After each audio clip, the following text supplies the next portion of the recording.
Hello. இப்போ அந்த முதல் ஸ்டேஜை கம்ப்ளீட் பண்ணி படிக்கட்டு மேலே ஏறி வந்தாச்சு. அதான் இப்போ உங்களுக்கு கேவுக்குள்ளே என்டர் பண்ண போகிறேன். இது செப்பரேட்டாக ரெண்டாக வீடியோவாக போடுறேன். ஸோ இந்த இடம் கொஞ்சம் ஸ்லிப்பரியாக இருக்குது. ஸோ அதனால் வெரி கேர்ஃபுல்லாக நல்லா இருக்கிற க்ரிப்பான ஷூஸ் யூஸ் பண்ணிக்கோங்க.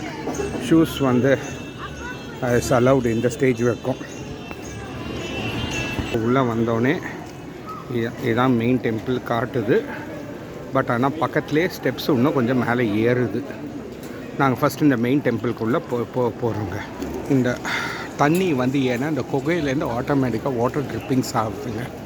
அதனால தான் இந்த இடம்லாம் கொஞ்சம் தண்ணியாக இருக்குது. இதுதான் மெயின் டெம்பிள் என்ட்ரன்ஸ்.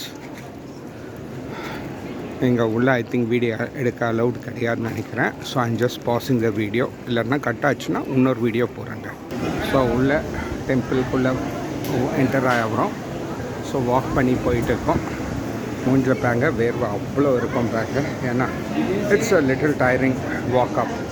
கொஞ்சம் ஸ்டீப்பாக தான் இருக்குது. ஸோ உள்ளே போனால் இங்கே விநாயகர் சந்நிதி. வீடியோ எடுக்கணுமா இல்லையான்னு தெரியல. ஏன்னா ஜஸ்ட்டு ஆன் பண்ணி வச்சுருக்கேன் வீடியோவை. எங்கள் சைடில் அங்கெல்லாம் விளக்கேற்றி இருக்காங்க. இங்கே ஒரு குழந்தை முருகரோட இது டெம்பிள். டெம்பிள் தாங்க க்ளோசர் வியூ. லார்ட் முருகா.